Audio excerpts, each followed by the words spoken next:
is much lower in frequency and also much higher in frequency than we can hear. Could the sound of the sun be part of the universal language system? NASA has recorded the actual sound of the sun in deep space and compressed the inaudible waves so that human ears can hear it. If we listen to the sound, we can hear and feel a deep vibration. The sound of the sun recorded by NASA is precisely as the ancient Hindus had described it in the Vedas thousands of years ago. It is a mantra that can be intoned with human speech as Om.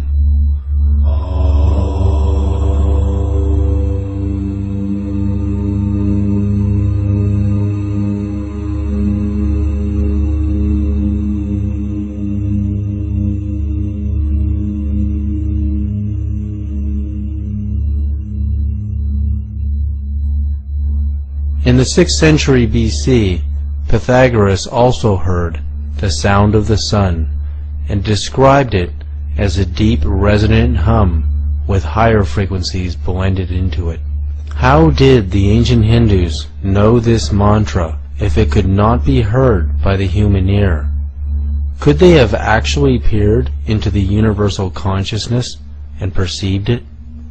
As human language and the language of nature cannot travel faster than the speed of sound as a sound wave, language as information can travel at the speed of light and beyond by entangling itself on more subtle energies. In the same way that we can send human voices or music on radio waves at the speed of light, we can send our own dialogue, personal energy signature, and information through our own biophoton light emissions at the speed of light. While the speed of light is useful to communicate within the solar system, it cannot take us far beyond it in any reasonable amount of time. In this way, biophoton emissions are limited, while more subtle bioenergies are not. Dr. Tiller's discovery of the psychic force as subtle energies emanating from the human body of consciousness demonstrates how our personal information can travel on subtle energy frequencies at the speed of light squared, cubed, and beyond.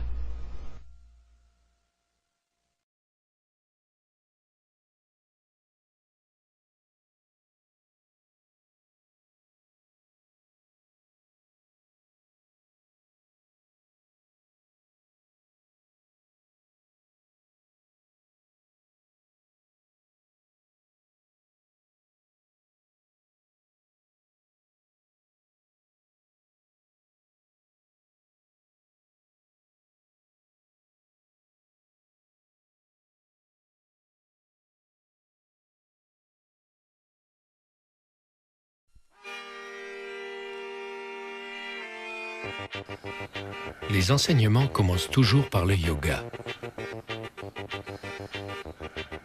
Le yoga apparaît dans les plus anciens écrits. Les Yoga Sutras de Patanjali. Yoga est le nom du processus qui restaure le lien entre Dieu et l'homme, deux entités qui ne font qu'un. Celui qui renonce au monde doit s'exercer aux postures de base. Les sadhus le font chaque jour, à l'aube, après les premières ablutions. Par le yoga, l'ascète accroît ses possibilités, harmonise son esprit et son corps. Il atteint ainsi un état dans lequel il est très rare qu'il tombe malade, surtout d'une maladie due à des toxines. Les sadhus pratiquent aussi le yoga parce qu'il facilite une méditation plus profonde.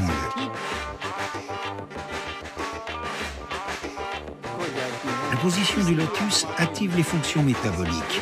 Si l'on médite 4 heures par jour dans cette position, on peut atteindre des états mentaux où l'on visualise le passé et l'avenir. La pratique constante et rigoureuse du yoga est vitale pour atteindre l'illumination et se libérer du cycle de réincarnation. Quand j'avais 4 ans, mes parents m'ont confié un sadhu convaincu de ma sainteté.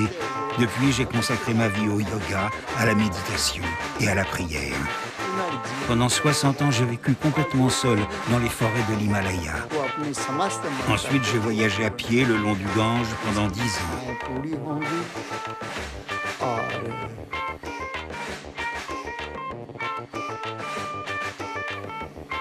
Je ne me sens coupable de rien. Je suis libre de tout désir. Je ne suis attaché à rien. Je suis jeune et je me sens jeune. Om, paix.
Lean forward, right forward. She's 93 years old, but that's not keeping this yogi down.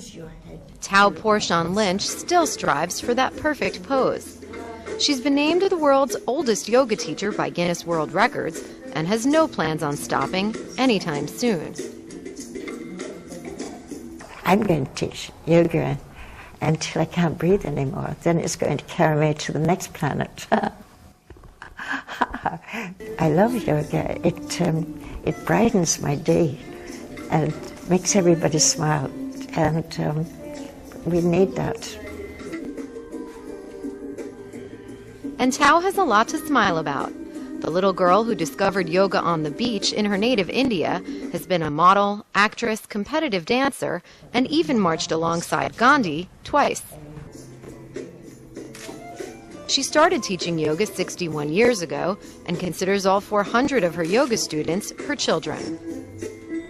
She has the most wonderful, positive spirit, and that just draws me here. It really is magical. I cannot do it, and I'm not 94. So she's in better shape than I am, and I think that really keeps me moving forward. So, yeah, she's amazing. So what's her secret to staying young and agile? Yoga and dancing are sort of something that lives within you, and it makes me face the world. Whether it's good genes or just good karma, one thing is clear. This nonagenarian is more than just young at heart. This summer she'll be dancing the tango competitively with a dance partner who is 69 years her junior. Sharon Reich, Reuters.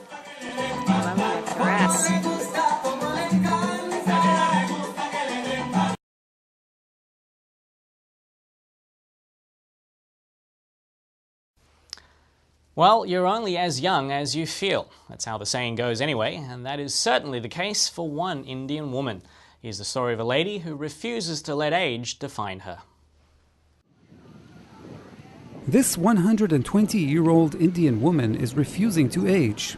How does she do it? She says eating well comes first and foremost.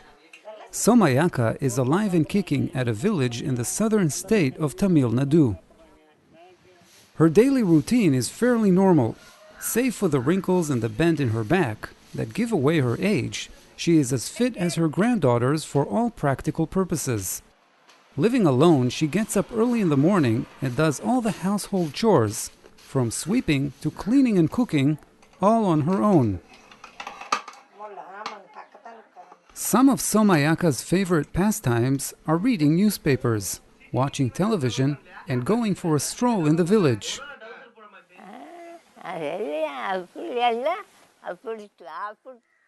I have not fallen sick so far.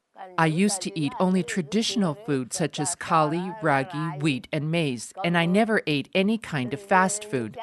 Nowadays, people love such food and fall sick, but I don't like to eat any such fast food.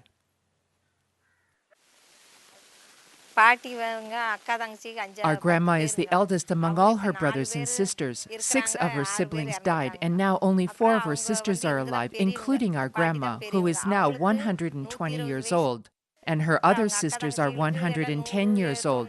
She now has more than 70 grandchildren. It seems that anyone can live the way Somayaka does, but can everyone live to 120? That is something that only time will tell.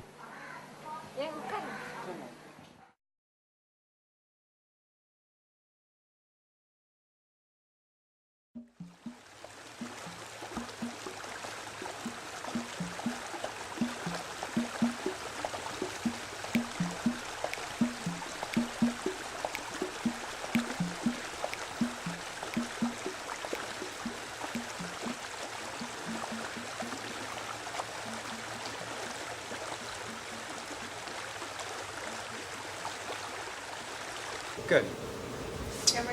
Yeah. So here's the thing about the fuzz. I'm going to try and do it at the camera. Okay. So we've seen the fuzz. You can see it now. I'll put it in over my voice. The fuzz yields to my fingertip. Sometimes I come across a stronger, thicker strand that doesn't yield to my fingertip. That represents older fuzz sometimes, or maybe it represents a nerve. But each night when you go to sleep, the interfaces between your muscles grow fuzz, potentially. And in the morning, when you wake up and you stretch, the fuzz melts. We melt the fuzz. That stiff feeling you have is the solidifying of your tissues. The sliding surfaces aren't sliding anymore. There's fuzz growing in between them. You need to stretch. Every cat in the world gets up in the morning and it stretches its body and it melts the fuzz in the same way that the fuzz melted when I passed my finger through it. When you're moving, it's as if you're passing your finger through the fuzz, just like I did on the cadaver form here. So you have to stretch and move and use your body in order to melt that fuzz that's building up between the sliding surfaces of your musculature. The sliding surface, those shiny white surfaces of the rectus femoris sliding against the vastus intermedialis. So these sliding surfaces are all over your body, and the fuzz is all over your body. And as you move, you melt the fuzz. Now what happens if you get an injury? Ah, my shoulder. My shoulder is stiff now. I'm holding my shoulder. I go to bed. I wake up in the morning. I don't stretch my shoulder. I'm afraid it hurts. So I'm walking around like this. Last night's fuzz doesn't get melted. I go to bed. I sleep some more. Now I have 2 nights fuzz built up. Now 2 nights fuzz is more fuzz than 1 night's fuzz. What if I have a week's fuzz or a month's fuzz? Now those fuzz fibers start lining up and intertwining and intertwangling, and all of a sudden you have thicker fibers forming. You start to have an inhibition of the potential for movement there. It's no longer simply a matter of going, stretch.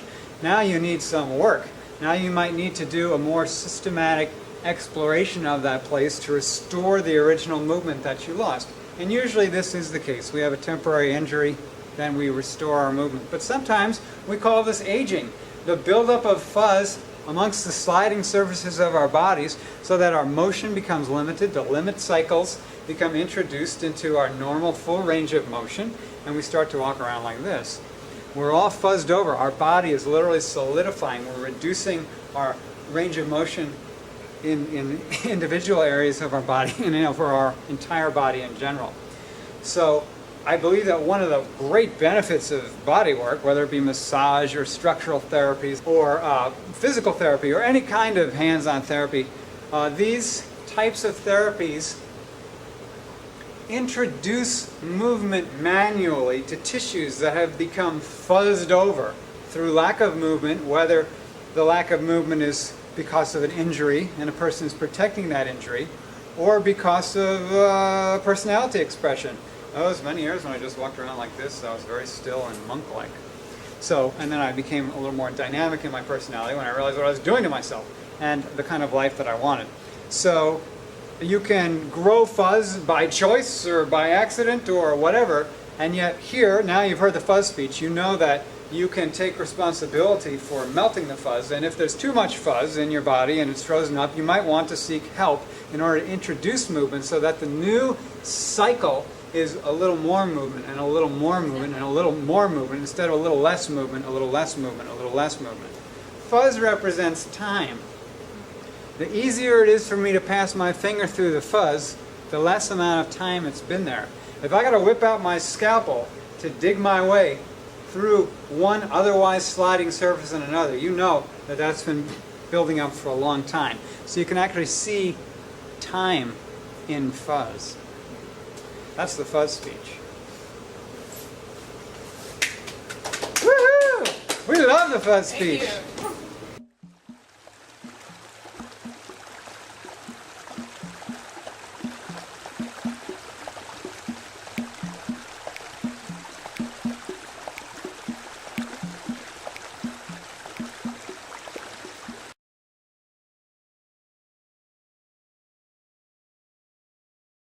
Well, we do health features on this program, and I think people find it very helpful. You know, we have been hearing, I'm going to trust my heart to Lipitor, and the thing we should do with Lipitor is lower cholesterol. Cholesterol is the enemy, it is the killer, and for decades we've looked at cholesterol as the #1 public health enemy. But now, new research, they're always bringing out new research that shows that high cholesterol is actually a good thing. So what's the deal? Health reporter Laurie Johnson is going to bring us the latest findings about fat. 20 years ago, doctors told us to stay away from high-fat foods like butter, cheese, bacon, and eggs because they raised cholesterol and could lead to heart disease. America responded and stopped eating fat. In its place, however, we ate more sugar and other carbohydrates. And how'd that work out? Not great. As a whole, Americans grew fatter and sicker than before. It looks like back then, scientists may have reached the wrong conclusion. A growing number of medical experts now say things like weight gain, heart disease, and other illnesses are not caused by cholesterol, but by something different called inflammation. That means instead of avoiding foods that raise our cholesterol, we need to avoid foods that cause inflammation. Dr. Beverly Teeter studies how different kinds of fat in food affect our health. She says scientists wrongly blamed cholesterol for heart disease when they saw high levels of it in damaged blood vessels. Teeter believes the body put the cholesterol there to fix the problem, which was actually caused by something else, inflammation. It's the inflammation in the vessels that start the lesion. The body then sends the cholesterol like a scab to cover over it and protect the blood system and that vessel wall from further damage. Research also shows cholesterol can protect against respiratory and gastrointestinal problems, helps create vitamin D, and people with high cholesterol tend to live longer. I come from a family that my mother's side had naturally high cholesterol. Her cholesterol was between 380 and 420 when I started watching her medical records, and she died at 97. So I don't think that cholesterol was too bad for her. It's also especially important in the brain, which contains more cholesterol than any other organ and needs cholesterol in order for brain cells to pass messages to each other. So when it comes to food choices, Dr. Teeter says don't worry if it raises your cholesterol. focus your attention on reducing inflammation with omega-3s and natural saturated fats. Some fats, however, cause inflammation, so avoid too many omega-6s and trans fats. How do you tell the healthy omega-3s from the unhealthy omega-6 fats? Vegetable oils and mayonnaise contain high levels of omega-6s, so be careful how much you consume.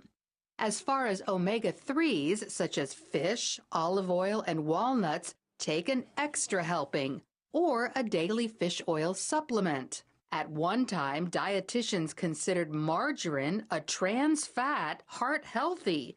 We now know a better choice is butter.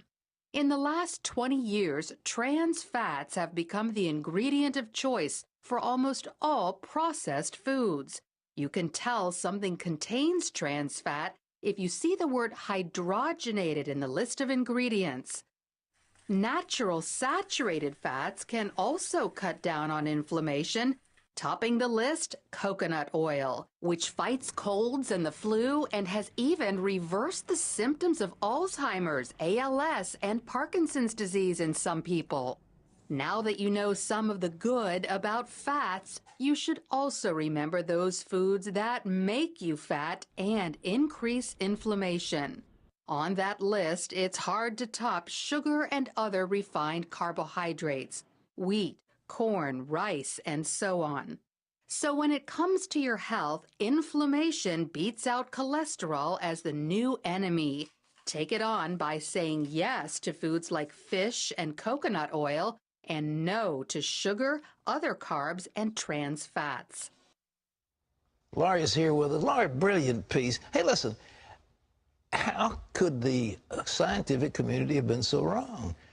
Well, it's because it's because cholesterol was at the scene of the crime, but it was not the perpetrator. It would be like if there are a bunch of house fires in a neighborhood, and you say, I wonder what's causing all those. Well, there are firemen all over the place.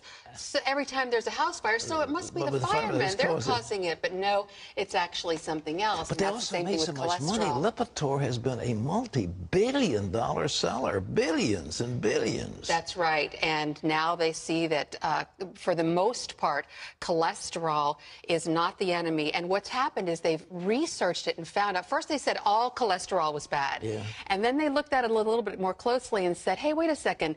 Cholesterol, there are different types of cholesterol. HDL, which is actually good for you, and omega-3s raise HDL. But then there's the LDL, which is bad. So they said, okay, go ahead and eat the omega-3s, the fish oil and the olive oil, but stay away from the LDLs. Now they're finding out that there are different kinds of LDL cholesterol, and that some of the LDL cholesterol is good for you, and it's based on particle size, and the big fluffy particles of LDL cholesterol, like cotton balls, those are good for you, and those those come from eating saturated fat like coconut oil, butter, egg yolks, meat, and they're saying those are actually good for you. That type of cholesterol. Steak. Grass-fed is better than the kind that has all the antibiotics in it. This is Atkins. You know, Atkins used to be a regular on this show. He used to come down here to get free haircuts. And he did. Honestly.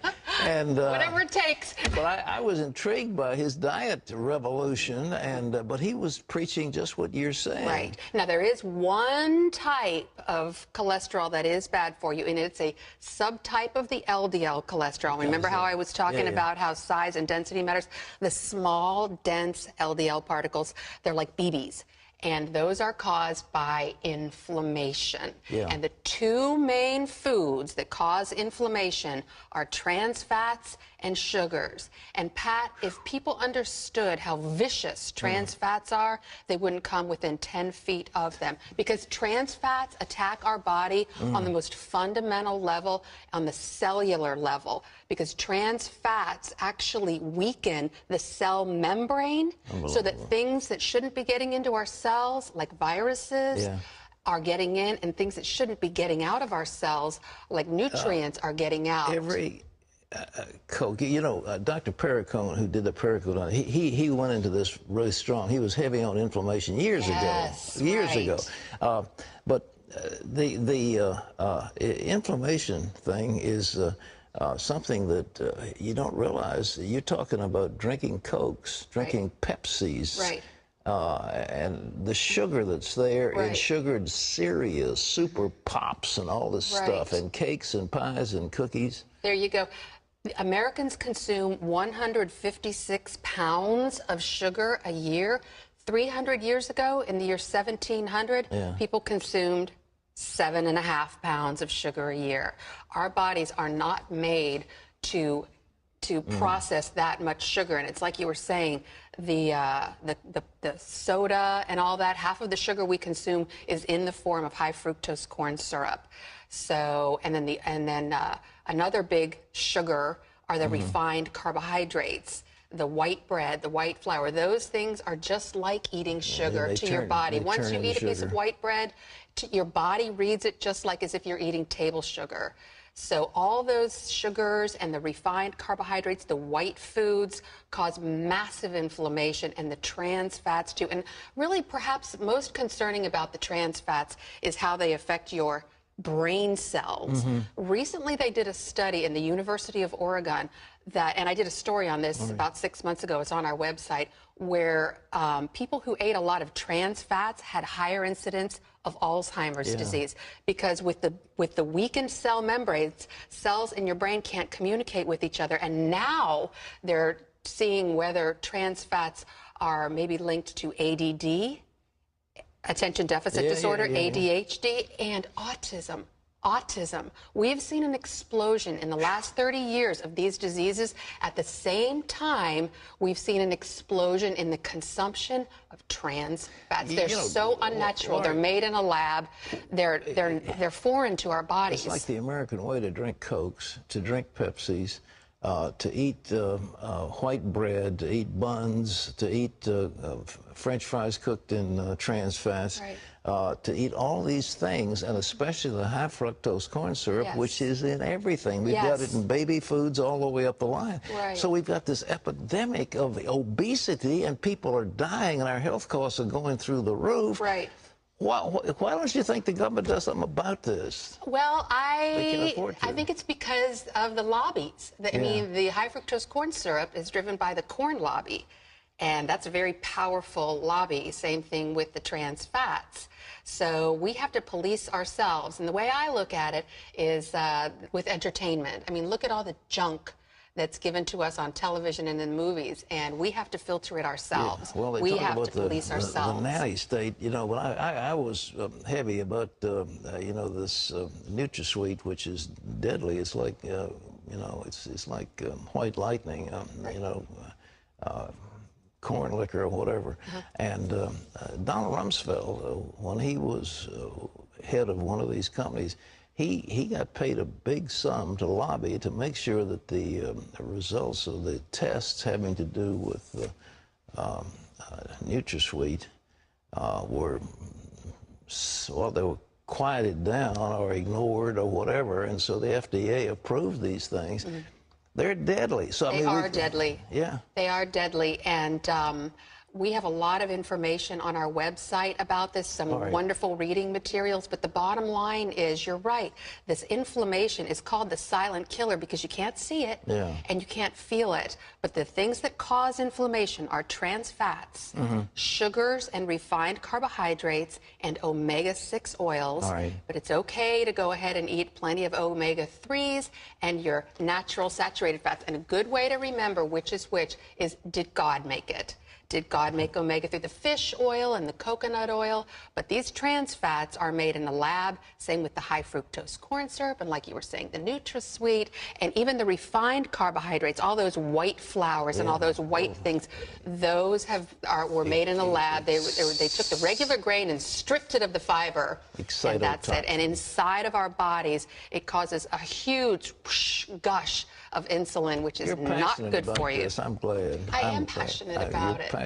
I want you to know that your friend here every morning has a big tablespoon, and he pours fish oil into a tablespoon and takes 2 of them, Norwegian processed super omega-3, every morning. Fantastic. That's why you're such a fathead. That's why I was... Because the brain is 70% fat, and one of the best things you can do for your brain... with fish oil. One of the best things you can do for your brain is take right. fish oil and make sure that in the fish oil you've got about 750 milligrams of the DHA. That's the superfood. 4,000 a day when I take it. But in any event, if you want to have a brain like a fish, eat fish oil. Laurie, you're terrific. Thank you very much. We've got a fact sheet about all this. Laurie has got so much information, and it's all so helpful. And it's called Cholesterol, Friend or Foe. Just log on to cbn.com to download your free copy of this very helpful brochure. Thanks, Laurie. My pleasure. It's great to be here.